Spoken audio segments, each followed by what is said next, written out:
اللهم صل على سیدنا و مولانا محمد۔ تختی نمبر 9 چل رہی ہے اور اس تختی کے اندر یہ بتایا جائے گا کہ ہجا کیسے کرتے ہیں، رواں کیسے پڑھتے ہیں، اسٹاپ الفاظ پر کیسے کرتے ہیں، کھڑا زبر ہو، کھڑی زیر ہو، الٹا پیش ہو، اس کو کتنی مقدار میں کھینچ کر پڑھا جائے گا، اور اسی طرح بڑی مد ہو، چھوٹی مد ہو، اس کو کتنی مقدار میں کھینچ کر پڑھیں گے۔ ساری صورتحال آج کے سبق میں، آج کی تختی میں بیان کی جائے گی، غور سے سنیے گا، انشاءاللہ بہت فائدہ ہوگا۔ تو شروع کرتے ہیں۔ بسم اللہ الرحمن الرحیم۔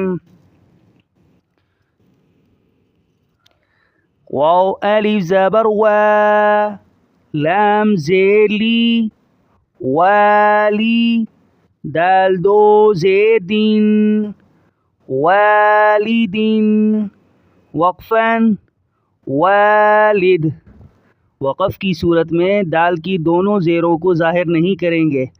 ہجا میں پڑھ رہے تھے والدین، وقفاً اسٹاپ پر والد پڑھا جائے گا، ٹھیک ہے۔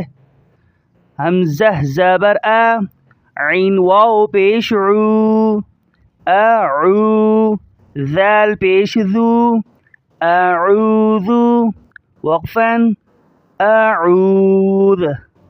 ذال پر جو پیش ہے وہ ظاہر نہیں کریں گے اسٹاپ کی بنا پر، جب اسٹاپ کریں گے۔ اور اسی طرح یہ حمزہ ہے، یہ عین ہے، حمزہ کی الگ آواز نکلے گی، عین کی آواز الگ۔ اعو، اعو، اعو، ٹھیک ہے۔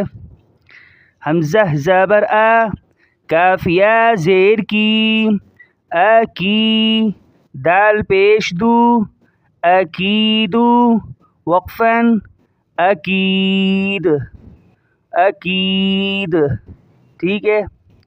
یا زبر یا، خا الف زبر خا، یا خا، فا پیش فو، یا خافو، وقفاً یا خاف، یا خاف۔ یہ یا ہے اور یہ خا ہے، ٹھیک ہے۔ بلیک میں یا اور جو ہرا ہے وہ خا ہے، اس کو موٹا بھی کریں گے، اور جب وقف کریں گے تو اس صورت میں فا کی پیش کو ظاہر نہیں کریں گے۔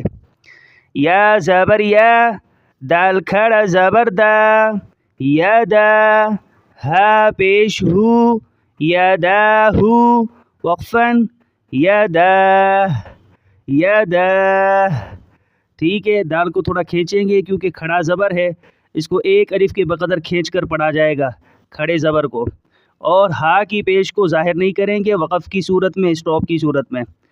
آگے دیکھیں۔ یا پیش یو، قاف الف زبر قا، یو قا، لام پیش لو، یو قالو، وقفاً یو قال۔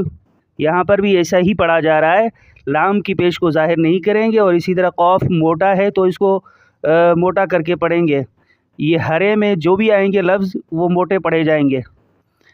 تا پیش تو، را الف زبر را، تو را، با دو زبر بن، تو را بن، وقفاً تو را با۔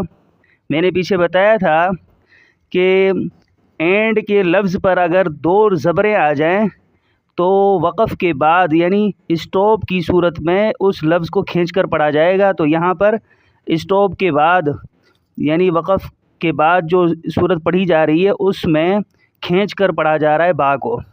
پہلے تھا تو را بن، با دو زبر بن، وقفاً کے بعد تو را با کو کھینچا جا رہا ہے۔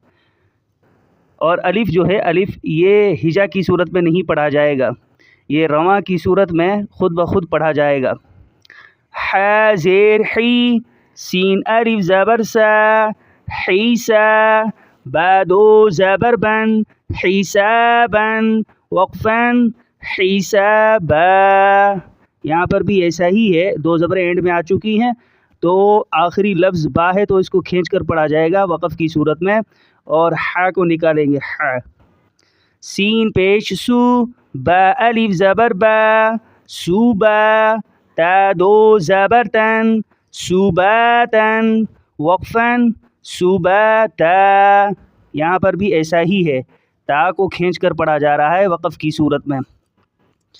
سین زیر سی، را الف زبر را، سی را، جیم دو زبر جن، سراجن، وقفاً سراجا۔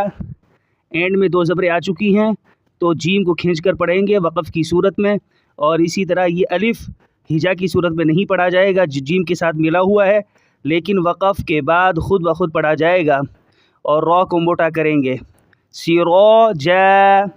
آج کا سبق یہی ہے۔ اللہ جل شانہ جلدی سے آپ کو قرآن شریف سمجھنے والا بنائے۔ السلام علیکم۔